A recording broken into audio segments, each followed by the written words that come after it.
I'm Kelly and this is my channel Kel Stitches.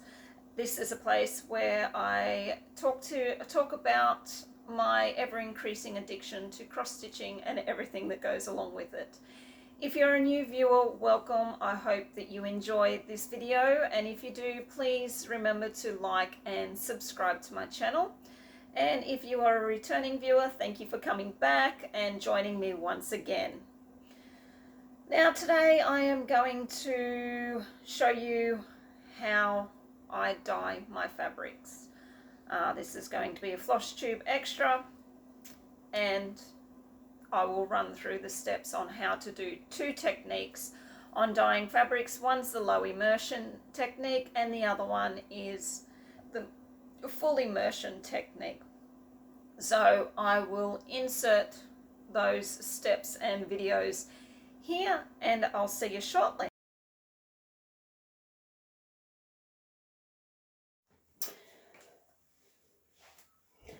Okay guys, I'm going to show you how to dye some fabric. These are a couple of my techniques that I do. One's the low immersion technique and the other one is full immersion technique. I've got my two bits of fabric here that I've serged the edges, and I have put them through the washing machine so they're nice and damp. But I also find putting them through the washing machine without any powder or anything like that gets rid of any of the glue or the starch that the fabric makers use on the fabrics. Okay, so I'm going to do this piece first. This is the piece that I am going to dye for my Long Dog Legal High. I'm going to use this red dye here. Hopefully it'll turn out a bit more red than what the other one that I've done. I've got my salt, I've got some gloves so I don't end up with dyed hands. I've got my two containers here to put my dyes in. I'll move those up to there.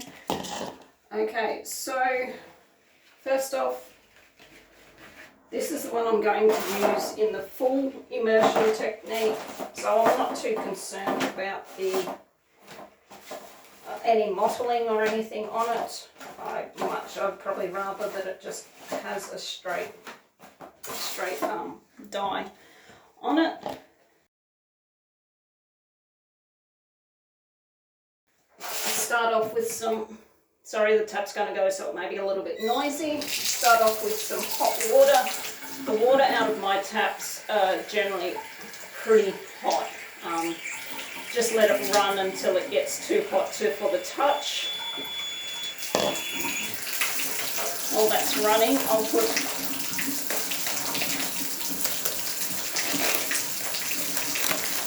a little bit of salt in. Oops, that might be a bit much. Probably about a teaspoon or a tablespoon of salt. Now the water is fairly hot. I'll just fill this container up pretty full. If I need more water, I will get it. So there's my container of water with the salt in it. I'll just give it a stir to make sure that the salt dissolves. The salt helps the dye to set into the fabric. I know a lot of people won't use the salt, but I always use salt on my fabrics when I'm dyeing. Just make sure my gloves are dry before I grab this dye packet out. Now this is a powdered, this one I'm using is a powdered dye, so it just comes in this little packet. Tip some in there till I think I've got the right colour. Of course, the more dye you add, the darker it's going to be. And because it's powder, I'll give it a good stir to make sure that all the granules dissolve.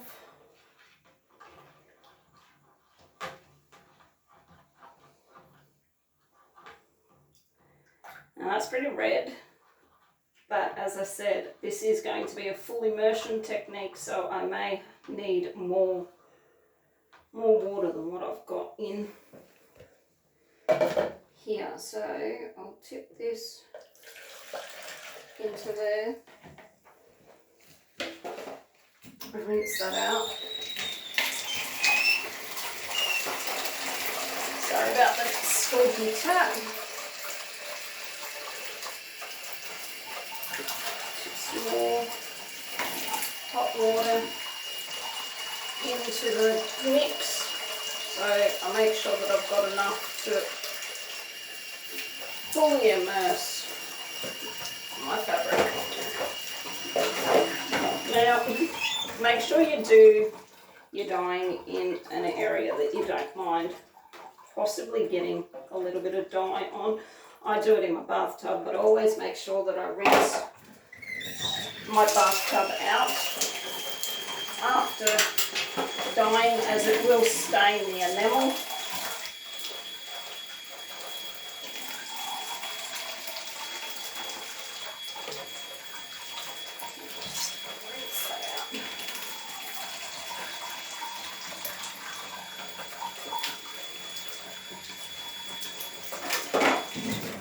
Alright, I'll dry my hands again because I might put just a tiny little bit more dye, a little bit more salt into that as it's more water. Oops. Now the hot water allows the dye to take to the fabric as well. Give that another stir.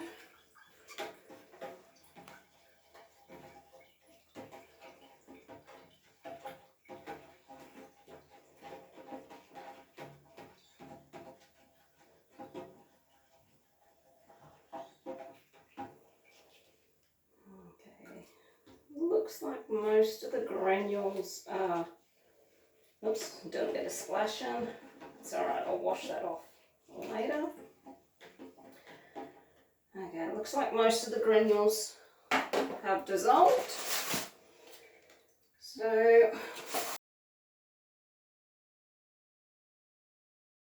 we are just going to tip this over all of the fabric.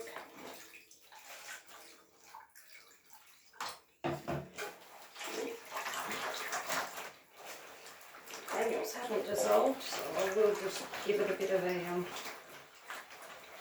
this is why you need the gloves, because you're going to get very, very grubby. Okay, so you can see there the granules haven't dissolved on this fabric, in the dye.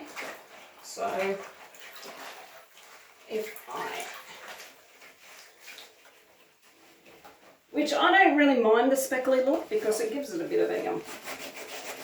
of a distinct look to it, but you do have to be pretty careful to get all those granules dissolved. I actually don't mind that speckle, so I might just leave it as it is.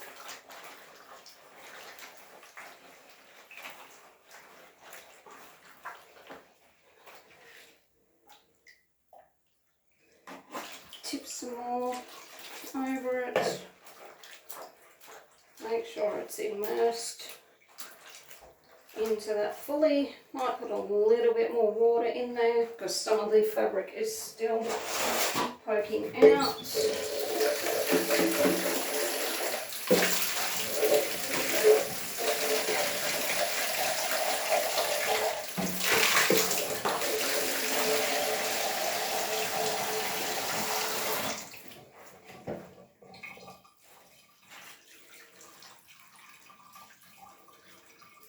Okay, so Just make sure all the fabric is under that liquid, like that. Now I'll put this one to the side and I will do the low immersion.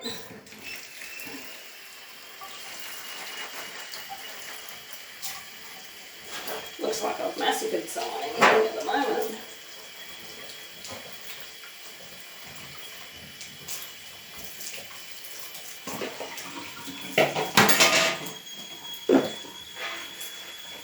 Move this one to the side out of the road.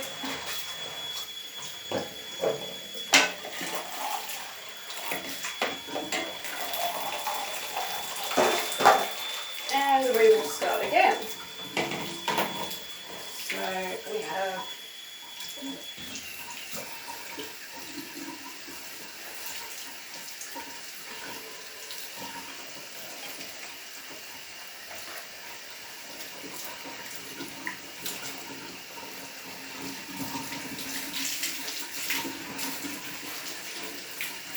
we have the next bit of fabric. This one I want to get a little bit of mottling on it.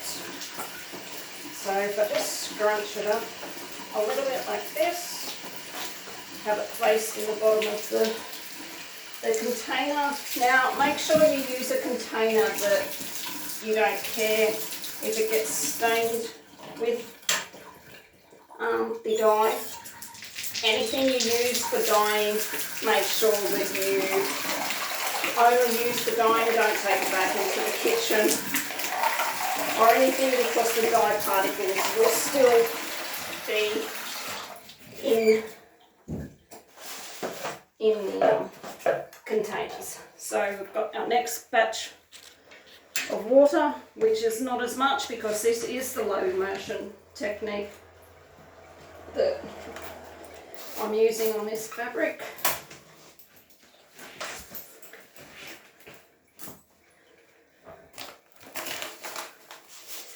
Put a little bit of salt in, stir it around.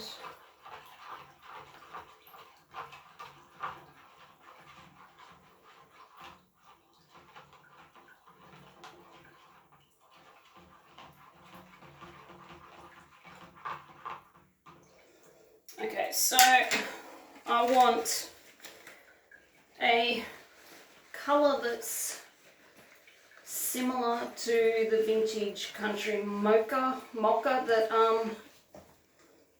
Zyglite do. So I'm going to use a cocoa brown. This is also a powder, so I'll make sure that this one is stirred in properly. So don't want it too dark, but then I don't want it too light, because when you wash it out it will lighten up because you're washing all the dye out of it. And I'm going to put a little bit of sunshine orange into it. This is a liquid, so I'll just use a little pipette to get some out.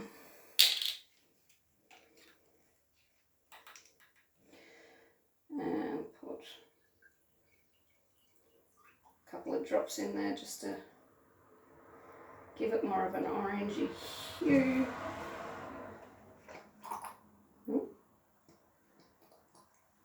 Down there. Okay, we'll give this a stir.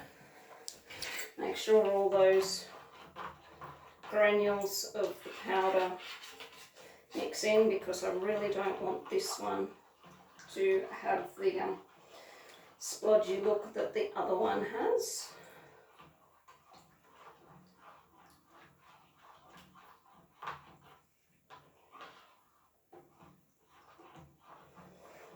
Just had some splash on that, so I'll give it a rinse to see if those spots will come out.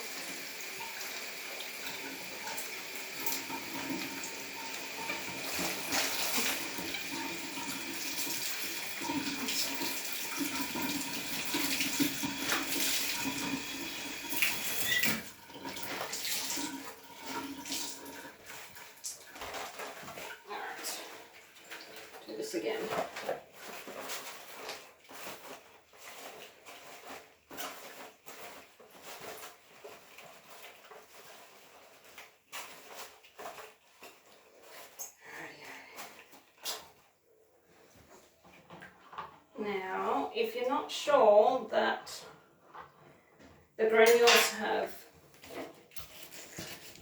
dissolved properly, oops, sorry, just use a little funnel with a bit of paper towel in it. Paper towel will catch all the granules. So we'll tip this in through here.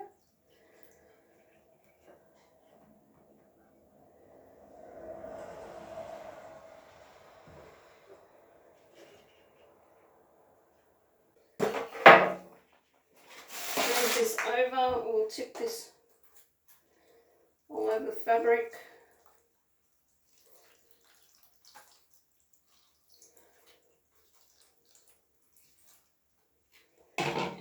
We will just press it down into the dye solution. Now I haven't used much liquid in this one because I do want a little bit of mottling in it. I don't want just a full straight colour.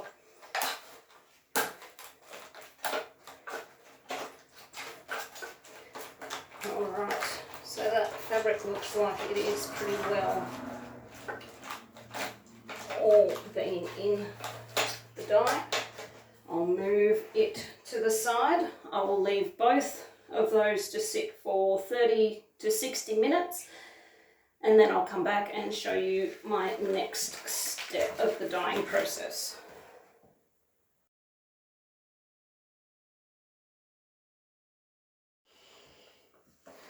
Okay guys, it's been about, I think, 45 minutes. I didn't really check the time, but I know it has been a while. In that time, I have agitated these a few times to make sure that all the dye is getting into them. Just over so I don't splash the red.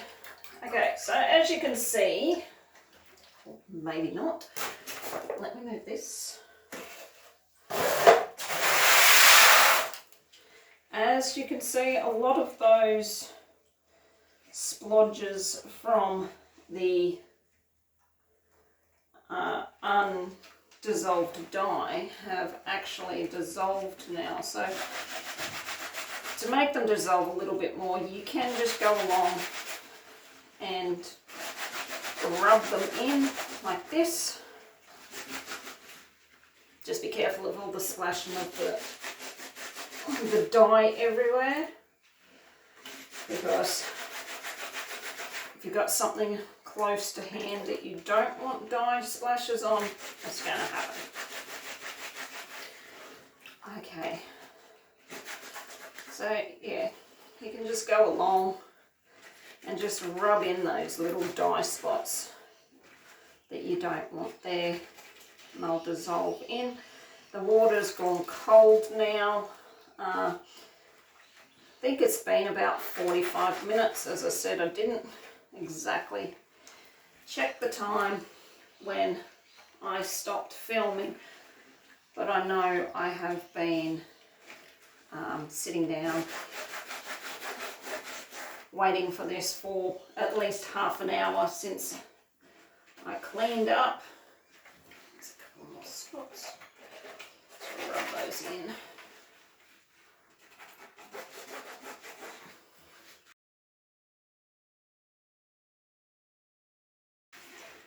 Okay, so my next step is I tip all the excess liquid out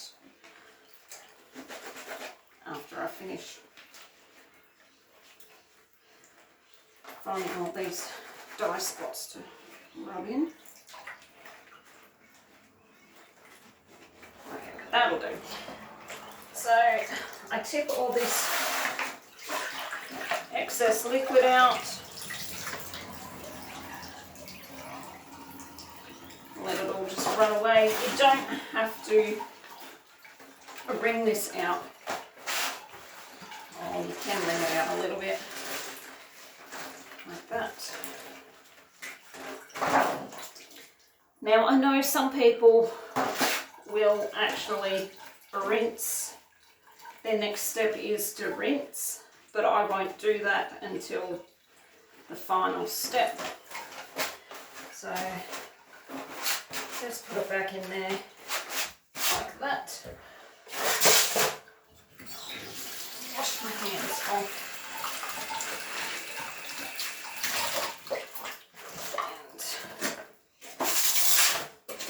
And I'll just tip the excess out of this one.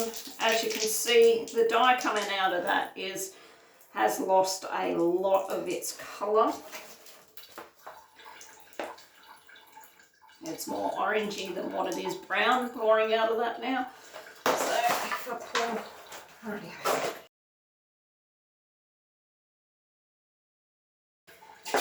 so my next step is I will loosely cover these with a bit of foil, and I will put them into my oven for around about 15 minutes on 175 degrees. That is the heat will set the dye even more so into the fabric before I rinse it out. The foil is to stop the excessive heat and that from burning the fabric and drying them out. So I will go and put foil on these and put them in the oven for 15 minutes at 175 or 180 degrees, and then I'll come back for the last step, which is rinsing them out.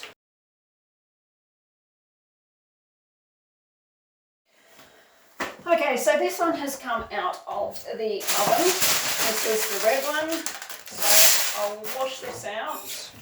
Just wash it out under cold water. Just wash it until the water runs clear.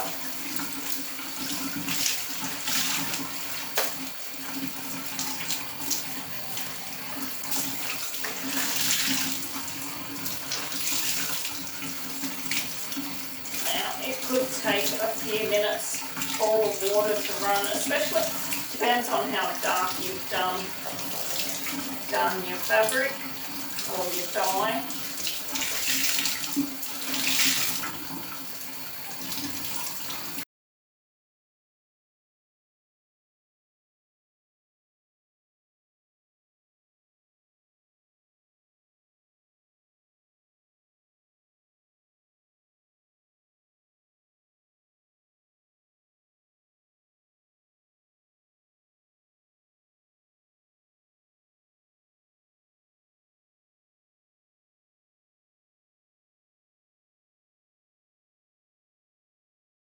Okay, so I'll leave it as that. I will go and put it in the washing machine and see if I can get the rest of the dye out. That's a lot better colour. There is a few darker spots, but that's okay. That is a lot better colour than the previous one that I dyed. So I'll go and put this in the washing machine, and I will be back with the next one. So I'm back with the brown one, which is the low immersion. I'll rinse it out.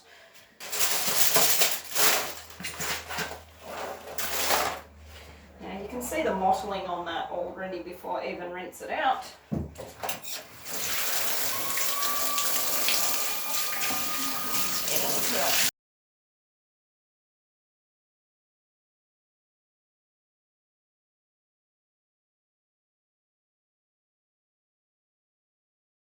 That one's pretty much right. I will wait for the red fabric to be out of the washer, and then I will just throw this one in for a quick cycle. You can see the mottling on this one. That's what the low immersion technique does. You can do all different types of things. You can use bands to get a tie-dye effect. You can fold your fabric up into an accordion or a concertina, and dye it that way, and you'll get the stripes. There's all different ways of being able to get patterns into it, but the most popular one is the mottled technique. So I will be back once these fabrics are dry. I'll be back and I will show you the dried colour. They look a little bit darker than what they are because they're wet. Once they dry, they will look a little bit lighter. Okay guys, I'm back and I hope that that video was helpful to you. I know it was probably a little bit rough and ready around the edges, but that's how I do my dyeing, and I'm not a professional, so it's just home dyeing techniques that I have developed over the years, and it's what works for me. It's how I get my fabrics to look the way they do. It was probably a little bit rushed because I didn't have a great deal of time this afternoon to get them done, but I'd done the best that I could, as today is the only day that I have off for the next week. And being Mother's Day weekend, it's going to be absolutely hectic. Anyway, so I hope that this video is helpful to you.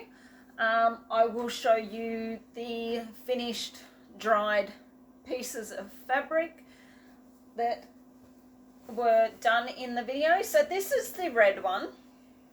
Now this is a much better colour for the long dog sampler that I want to do.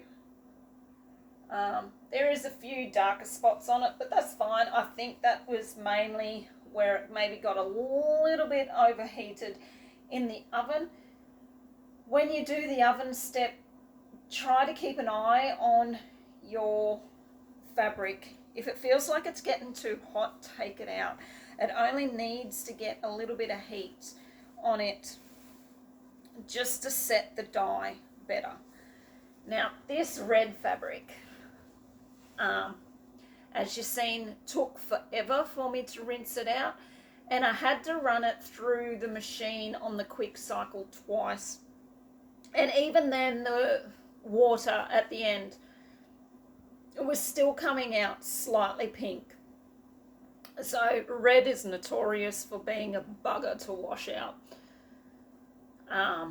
So yeah, just be mindful of that when and if you ever dye something red. It can be an issue. So that one was used with the full immersion technique. As you've seen, it didn't have a lot of mottling or anything. It was pretty much one colour all the way through. Now this is the low immersion technique fabric. This is the brown. As you can see, it has a fair bit of mottling on it, which is perfect. I am going to use this for the Year in the Woods pieces. I am going to do them all together on the one bit of fabric. It probably should have been a little bit lighter than this, but last time I used the brown dye, it did come out extremely light, and I don't think I'd put enough dye into it. So I put a little bit extra this time around, but that's fine. I think that this colour will work fine with the Year in the Woods creatures. And as you can see, it even has a little bit of orangey mottling through it in spots. So that is an 18 count. They're both 18 count actually. So now that they've been through the dyeing process, they'll probably be more like a 20 count from the heat and stuff. So yeah guys, that is my dyeing techniques. I hope you enjoyed the video. If you did, please like, and if you haven't subscribed to my channel yet, please subscribe and leave a comment with any other questions, any ideas on any other Flosstube Extra videos that I can do for you, anything like that. Please feel free to leave a comment and I'll reply and try to get around to doing a few extra floss tubes on how I do things myself. Alright, so my next whip update video will be the 16th of May. So I will see you all then, guys. Thank you. See you next time. Bye.